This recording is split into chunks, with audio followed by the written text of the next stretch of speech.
Our thoughts are like a snowball effect. They start at the top of the hill, very small, very unassuming, not threatening.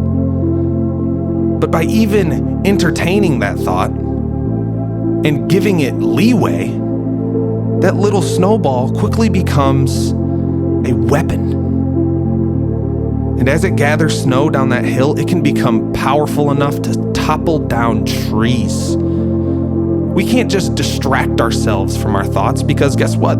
Satan will use those distractions to feed into the very thoughts that he's planting in our minds. So we have to comb through our thoughts. We have to think about our thoughts.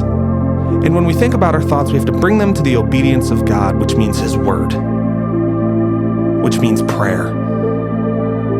We have to bring them